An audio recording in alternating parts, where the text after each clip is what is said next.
নমস্কার বন্ধুরা, দিদির রান্নার চ্যানেলে আপনাদের সবাইকে স্বাগত। আজ আমি বাঙালির অত্যন্ত পছন্দের একটি রান্না নিয়ে চলে এসেছি, বড়ি আলু পোস্ত। জনপ্রিয় রান্নাটা আপনারা অনেকেই খুব ভালো করে রান্না করেন, কিন্তু আমি যেভাবে রান্না করি সেভাবেই আজ আপনাদের সঙ্গে শেয়ার করতে চলেছি। আশা করি আপনাদের ভালো লাগবে। চলুন রান্নাটা করি।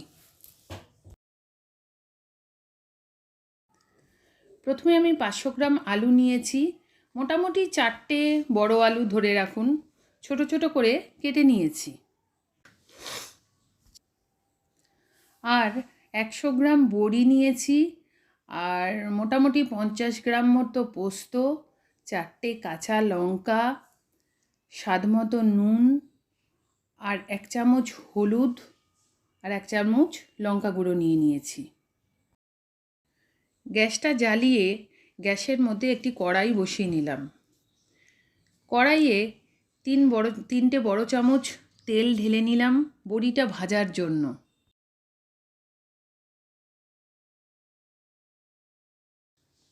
বড়িগুলো গরম তেলের মধ্যে দিয়ে দিলাম, দিয়ে হালকা হাতে নাড়তে হবে যতক্ষণ না পর্যন্ত হালকা ব্রাউন কালারের ধরে যায় বড়িটা। আমি এখানে বিউলির ডালের বড়ি নিয়েছি। এই বড়ি আলু পোস্ততে কিন্তু বিউলির ডালের বড়ি সবথেকে ভালো যায়।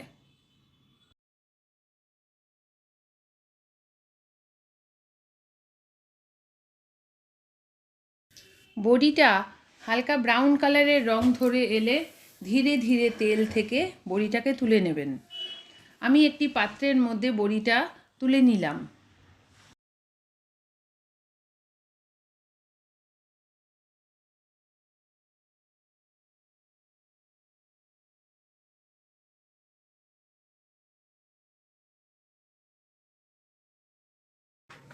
বড়িটা তুলে নেওয়ার পর রেস্ট যে তেলটা পড়ে থাকলো তার মধ্যে খুব আস্তে আস্তে আলুগুলো দিয়ে দিলাম ভাজার জন্য। এই সময় গ্যাসটা হাই ফ্লেমের করে রাখবেন।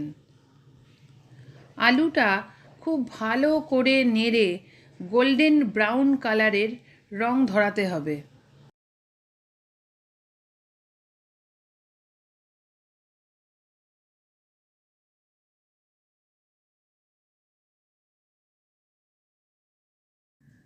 আলুটা যতক্ষণ ভাজা হচ্ছে ততক্ষণ এদিকে একটি মিক্সির বাটিতে পোস্তটা ঢেলে তার মধ্যে 4টে কাঁচা লঙ্কা দিয়ে দিলাম, আর সামান্য একটু জল মিশিয়ে মিক্সির জারটা বন্ধ করে পোস্তটা পেস্ট করে নিলাম।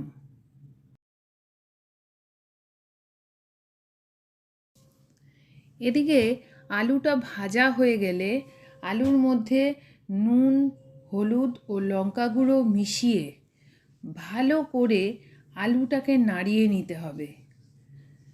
আলুটা ভালো করে নাড়িয়ে নিয়ে আলুটার মধ্যে 2 কাপ মতো জল দিয়ে দিলাম। গ্যাসটা হাই করে আলুটা ফুটতে দিতে হবে। যেই জলটা একটু ফুটে যাবে তখন একটি ঢাকনা দিয়ে আলুটাকে ঢেকে দিয়ে গ্যাসের আঁচটা সামান্য কমিয়ে দিতে হবে।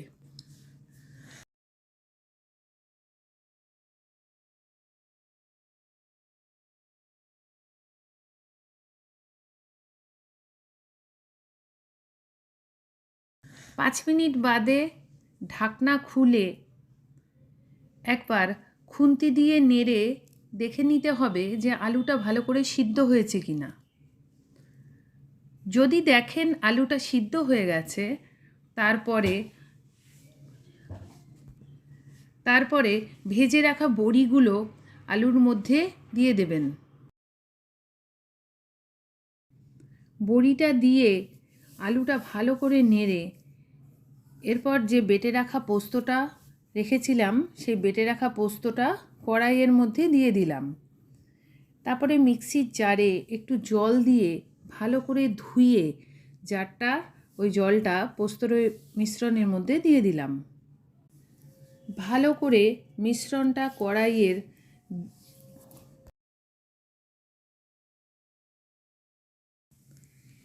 এরপর 3টে কাঁচা লঙ্কা, গোটা কাঁচা লঙ্কা কিন্তু দিয়ে ভালো করে নাড়িয়ে নিয়ে 10 মিনিটের জন্য ঢাকা দিয়ে দিন। গ্যাসটা এই সময় সিম করে রাখবেন।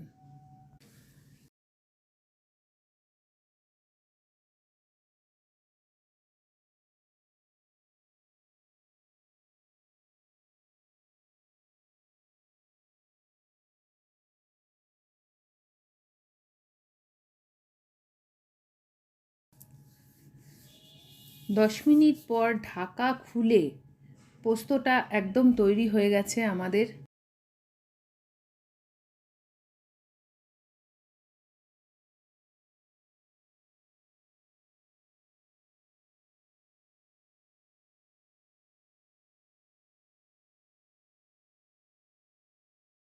গরম গরম ভাতের সঙ্গে আমার এই বড়ি আলু পোস্ত একবার হলেও ট্রাই করে দেখবেন। এই যুগলবন্দি কিন্তু অনবদ্য। রান্নাটা ভালো লাগলে প্লিজ লাইক, শেয়ার ও সাবস্ক্রাইব করে দেবেন।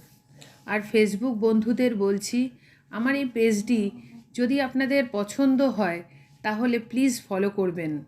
ধন্যবাদ।